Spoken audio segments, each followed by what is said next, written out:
Alright, so, what is a disaster? It's kind of anything that can just threaten to take over your event and just ruin the success of it for your volunteers, judges, attendees, etc.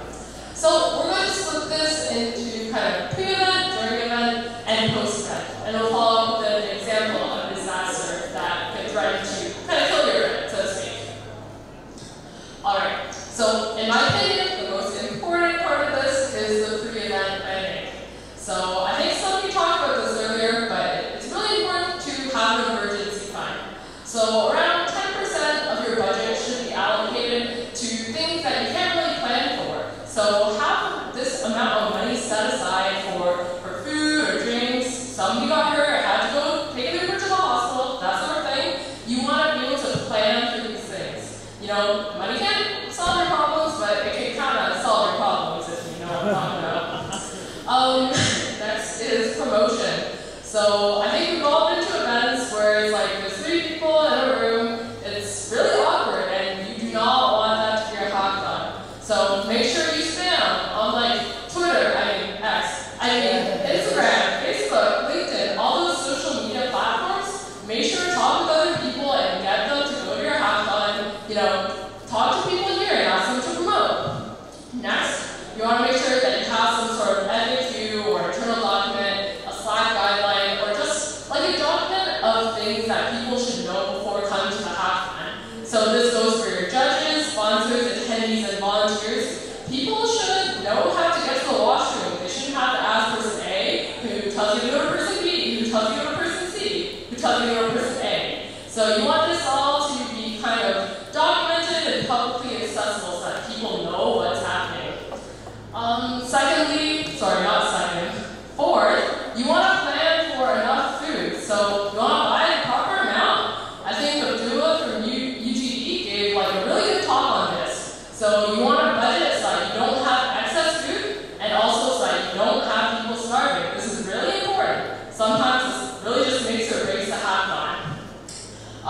In keeping with the line of consistent communication, you want to have a schedule. And also, you want to have good enough Wi-Fi to see it. You also want a sleeping space. So in line with sleeping space, venue, you want to scope that out all in advance, making sure that people know where they can and cannot sleep. So you don't want to break any fire codes or local bylaws and that sort of thing. And if there's an emergency, again, for venue, you want to know who to contact so that you can figure that out.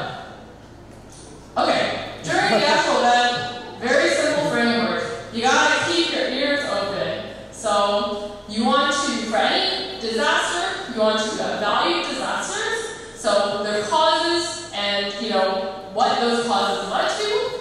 Then you want to allocate the existing resources you have to solve those disasters. And finally, you want to report the disaster and escalate it so that people know how to avoid this sort of thing. So let's give an example. You don't have enough pizza, and now you have some hackers who are getting pretty angry. Alright, so the cause is you didn't order enough food, and that's causing people to be hungry. So let's say that you actually followed my advice in the pre-event. You have an emergency budget, and you also have volunteers because you followed that stock. Alright, so now what you need to do is you can possibly ask your volunteers to use that emergency budget and buy more pizza. Boom, solved, get food, amazing. But that's not it. You have to report this event and make sure that you communicate it to people on your team so that you can review the incident and make sure that it doesn't happen again. Alright, lastly, the event is over. Oh my god, you're so tired, you want to go home. But before you do that, to make sure that the event can happen again next year, you want to leave the venue spotless. Take out your trash, your adults, we're all adults here. Write your thank you letters to your sponsors. They're giving you money, so presumably you want money again next year.